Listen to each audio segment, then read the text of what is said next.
इसलिए मैंने कहा कि हिंदू राष्ट्र नहीं बनने दूंगा। राष्ट्रपति को लिखी चिट्ठी और गया सुप्रीम कोर्ट।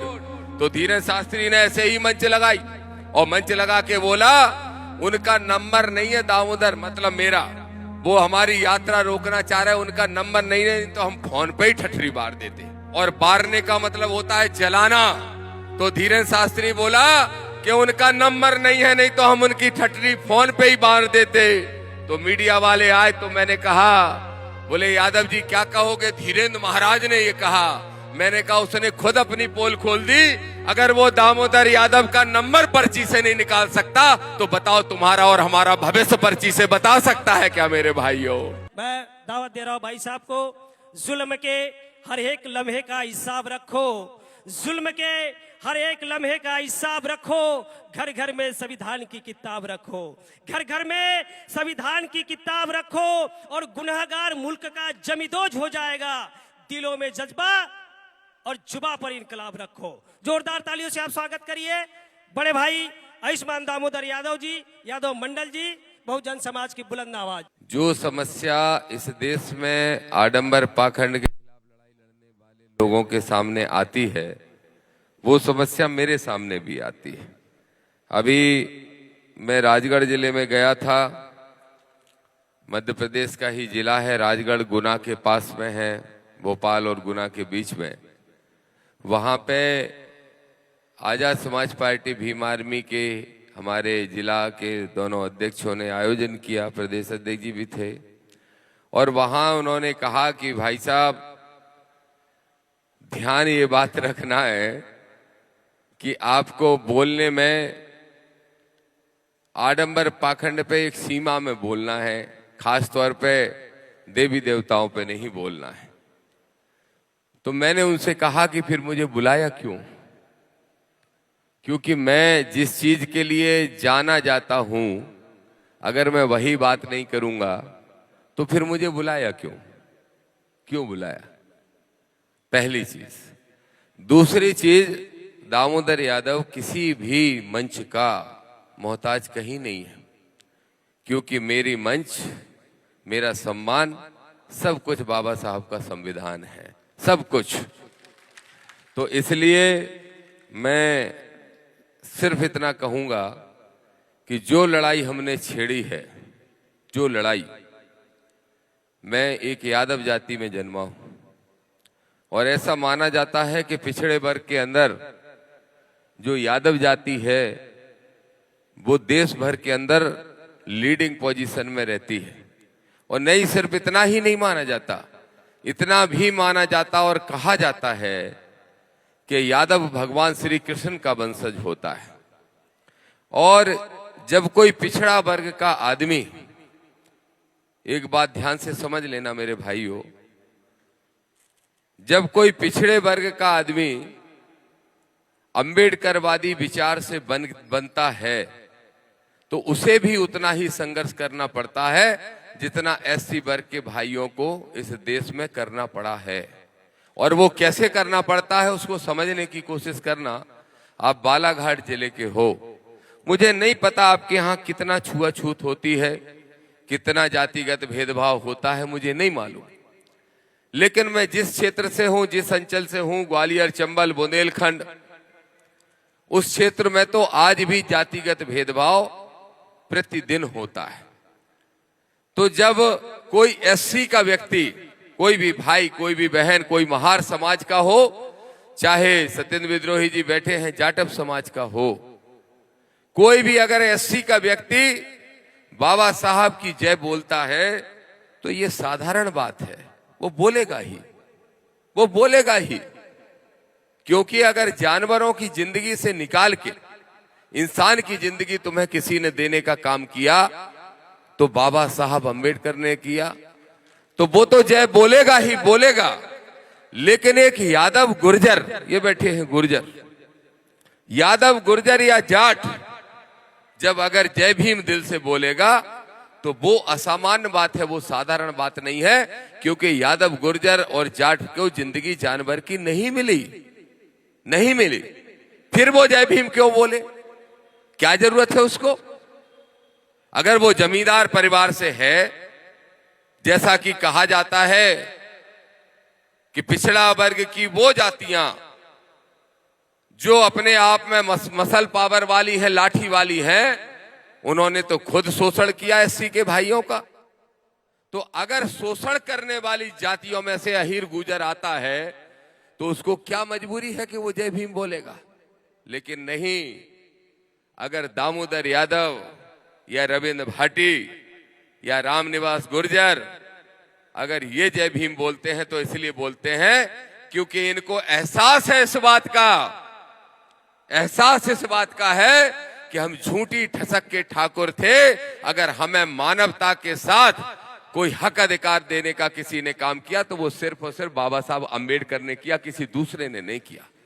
तो हमारी मजबूरी नहीं कि हम जय भीम बोले, लेकिन हमारी जरूरत है, हमारी इच्छा शक्ति है, हमारी भावना है कि हम जय भीम बोले। और दामोदर यादव डंके की चोट पे कहता है कि इस देश के अंदर जो अपने आप को अंबेडकरवादी बताते हैं, मैं किसी का नाम नहीं लेना चाहता, लेकिन स्पष्ट तौर पे कहना चाहता हूं, खरी खरी और सीधी सीधी बात कि क्या है अंबेडकरवाद, क्या है अंबेडकरवाद। ये नौजवान, एक बच्चा बोल रहा था, नौजवान क्या 14, 15, 16 साल का, कितने साल का बच्चा होगा, उसका पूरा भाषण सुनने के बाद, उसकी बात सुनने के बाद सबसे प्यारी उसकी जो बात लगी वो लास्ट में लगी, और वो बात यह है कि बाबा साहब को मंदिर में मत ढूंढो, बाबा साहब को किताबों और विचारों में ढूंढो मेरे भाइयों। लेकिन क्या हम ढूंढ रहे हैं? क्या कर रहे हैं हम? क्या कर रहे हैं? आपने देखा होगा कि मैंने मालाएं नहीं पहनी। अब मैं मालाएं क्यों नहीं पहन रहा हूं? आप सब सम्मान से लेके आ रहे हैं मालाएं, मैं नहीं पहन रहा हूं।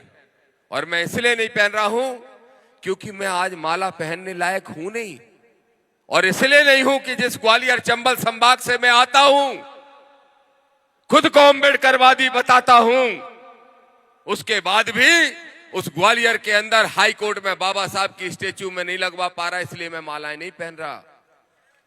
और इसीलिए मैं कहता हूं कि जब तक ग्वालियर हाई कोर्ट परिसर में बाबा साहब की स्टेच्यू लगा के उनको माला नहीं पहना दूंगा, तब तक दामोदर यादव एक भी माला नहीं पहनेगा। ये डंके की चोट पे कह रहा हूं। लेकिन मेरे भाइयों, आयोजक आदरणीय संजय जी बैठे हैं, वकील साहब, बहुत तारीफ मैंने उनकी सुनी। जब मैं बहुत आसानी से मैं किसी कार्यक्रम में जाने की स्वीकृति नहीं देता, प्रदेश अध्यक्ष जी ने, सत्येंद्र विद्रोही जी ने कहा, और जैसे ही मेरी आदरणीय संजय जी से बात कराई तो मुझे ऐसा लगा कि निश्चित रूप से हमारा कोई भाई हमें अधिकार पूर्वक आमंत्रित कर रहा है, अधिकार पूर्वक। और मैं ये कह भी रहा हूं कि यहां आके मुझे इतना अच्छा लगा, इतनी खुशी हुई, इतनी प्रसन्नता हुई कि यहां की एनर्जी कम से कम 6 महीने चलेगी। लेकिन अब वो 6 महीने में मैं करूंगा क्या करूंगा बता दूं क्या? नहीं बता सकता, क्योंकि बोलूंगा तो सामाजिक सौहार्द बिगड़ जाएगा। संजय जी, सामाजिक सौहार्द बिगड़ जाएगा। बोल दूं? देखो भाई, सामाजिक सौहार्द बिगड़ने की चिंता अगर बाबा साहब ने की होती तो तुम वहीं पानी पी रहे होते जहां जानवर पानी पीते थे। अगर सामाजिक सौहार्द बिगड़ने की चिंता बाबा साहब ने, महात्मा फुले ने, माता सावित्रीबाई फुले ने की होती तो ये जो माताएं बहनें सामने बैठी हैं, ये अशिक्षित होती, अंगूठा टेक होती। इन्होंने कीचड़ झेली, अपमान झेला, फिर भी हमको और तुमको सम्मान और शिक्षा देने का काम किया। उन्होंने सामाजिक सौहार्द बिगड़ने की चिंता नहीं की, और दामोदर भी नहीं करता, और साहब कांसीराम ने भी नहीं की, और मेरे भाई चंद्रशेखर आजाद भी नहीं करते। और डंके की चोट पे कह रहा हूं कि दामोदर के जीवन का अगर कोई मकसद है तो मकसद है आडंबर पाखंड को खत्म करना और संविधानवादी सोच को इस देश के अंदर स्थापित करना। यह दामोदर के जीवन का मकसद है। लेकिन ये होगा कैसे? मेरे भाइयों, अमित बंसोड़ साहब यहां बैठे हैं और ये अमित बंसोड़ साहब महार समाज से तो है ही, लेकिन इनका जन्म भी महाराष्ट्र में हुआ। कहां हुआ? महाराष्ट्र में हुआ। अमित बंसोड़ साहब से मैं कहता हूं कि बंसोड़ साहब एक बात बताओ, आप तो बाबा साहब के वंशज हो, मैं ये मानता हूं, लेकिन मैं खुद को भी मानता हूं कि मैं भी बाबा साहब का वंशज हूं।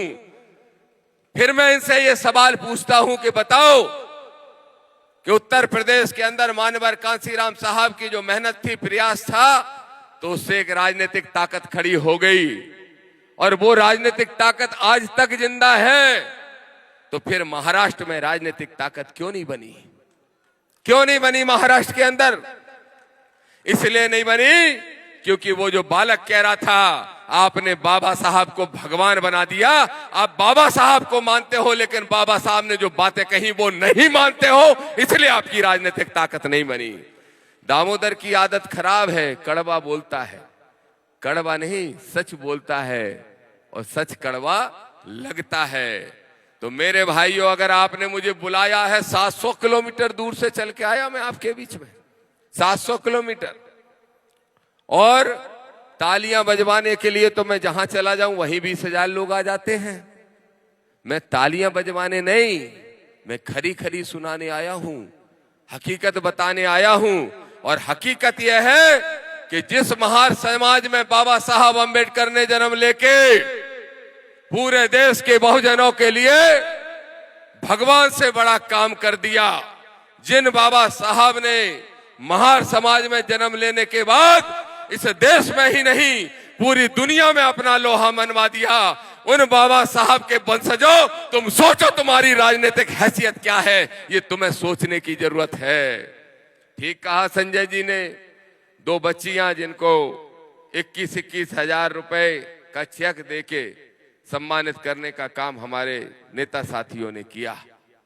क्या भारतीय, हमें नहीं मालूम कौन विधायक है, मैं नहीं जानता यहाँ का एमएलए कौन है, एमपी कौन है, लेकिन किसी भी पार्टी का हो, उन्हीं दोनों पार्टियों में से है जो तुमको गुलाम बना के रखना चाहते हैं, वो मनु विधान से आज भी इस देश को चलाना चाहते हैं।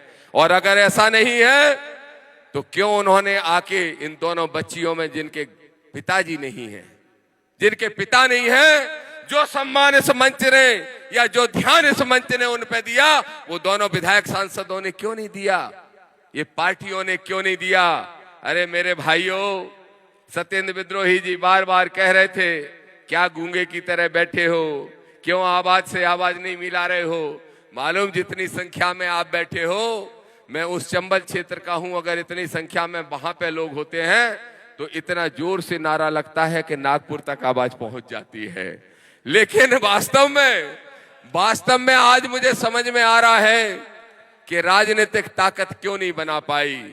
मेरे भाई बहनों, एक बहुत फेमस डायलॉग है बाबा साहब का, जो उन्होंने कहा है, लिखा है, और हर नेता बोलता है, हर पार्टी का नेता बोलता है कि बाबा साहब ने कहा कि ये संविधान जो हमने लिखा है इसमें सब तुम्हारे हित में लिख दिया है, लेकिन ध्यान रखना कि अगर बुरे हाथों में होगा तो फिर ये संविधान तुम्हारे लिए कुछ नहीं कर पाएगा।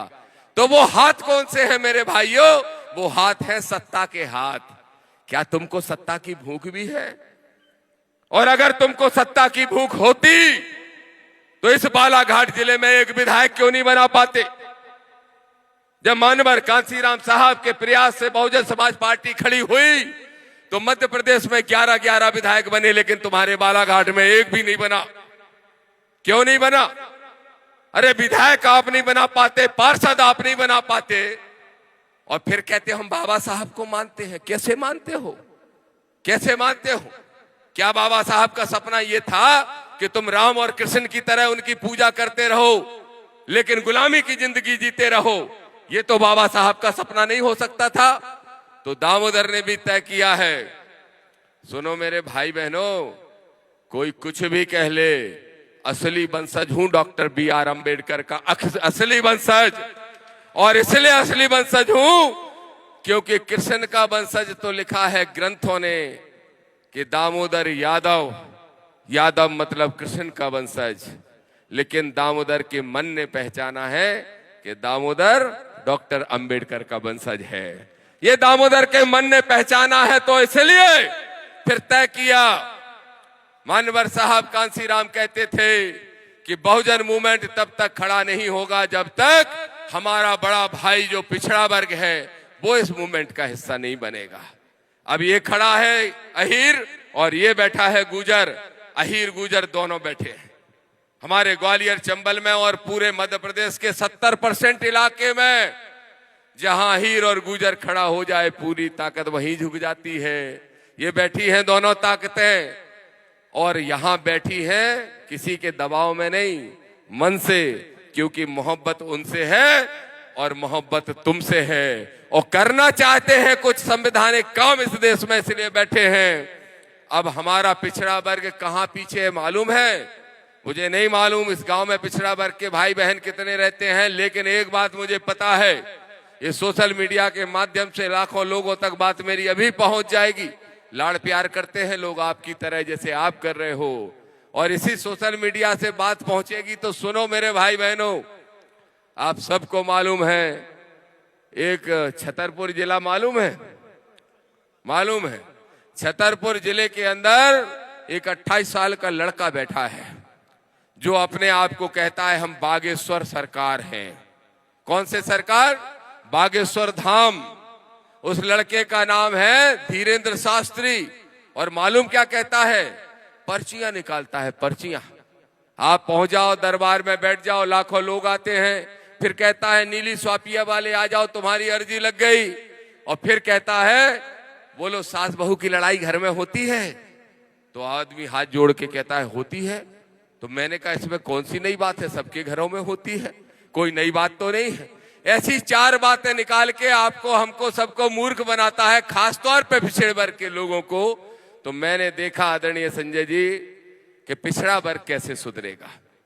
पिछड़ा वर्ग के और बाबा साहब के बीच में अगर कोई दीवार बन के खड़ा है बहुजन मूवमेंट के, और इस देश में हम अगर सत्ता पे शासक नहीं बन पा रहे, नहीं बैठ पा रहे, तो हमारे बीच में अगर कोई व्यवधान बन के खड़ा है तो वो है आडंबर पाखंड और वो है वो धर्म जो मनुवाद हमको सिखाता है। लेकिन दामोदर यादव ने तय किया है कि मनुवाद को मारेंगे और भारतीय संविधान का पताका इस मध्य प्रदेश में फहराने का काम करेंगे।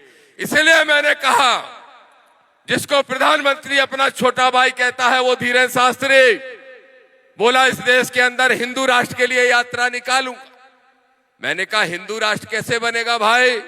बोले तुमको क्या दिक्कत है? मैंने कहा भारतीय संविधान की प्रस्तावना में ही लिखा है कि हमारा देश पंथ निरपेक्ष है। आप में से कितनों ने संविधान की प्रस्तावना पढ़ी है? हाथ उठा के बताना जरा, हाथ उठा के बताओ। प्रस्तावना पढ़ी है? बताओ प्रस्तावना में ये लिखा है कि नहीं कि हमारा देश पंथ निरपेक्ष है? जवाब दो। अच्छा मेरे भाइयों बहनों एक बात बताओ, तुम में से कौन कौन जानता है धीरेंद्र शास्त्री को? कौन कौन जानता है? हाथ उठा के बताओ जरा। सब जानते हैं? महिलाएं जानती है क्या? जानती हैं? रील वील देखी है? अब एक बात बताओ, वही धीरेंद्र शास्त्री उसी का नाम है बागेश्वर वाले का। अब जरा मुझे सोच के बताओ, धीरेंद्र शास्त्री की यात्रा रोकी मैंने इसलिए क्योंकि हमारे संविधान का उल्लंघन हो रहा है कि तुम कह रहे हो हम इसको सिर्फ हिंदू राष्ट्र बनाएंगे। अब अगर हिंदू राष्ट्र बन जाएगा तो तथागत गौतम बुद्ध को बैठाल के बैठे हो ना सामने, पूजा कर रहे हो, स्तुति कर रहे हो, प्रार्थना कर रहे हो, नहीं कर पाओगे। क्योंकि हिंदू राष्ट्र बन जाएगा तो तुम्हारी जिंदगी वही हो जाएगी जो बाबा साहब के संविधान लागू होने के पहले थी, जानवर जैसी हो जाएगी। इसलिए मैंने कहा कि हिंदू राष्ट्र नहीं बनने दूंगा। राष्ट्रपति को लिखी चिट्ठी और गया सुप्रीम कोर्ट।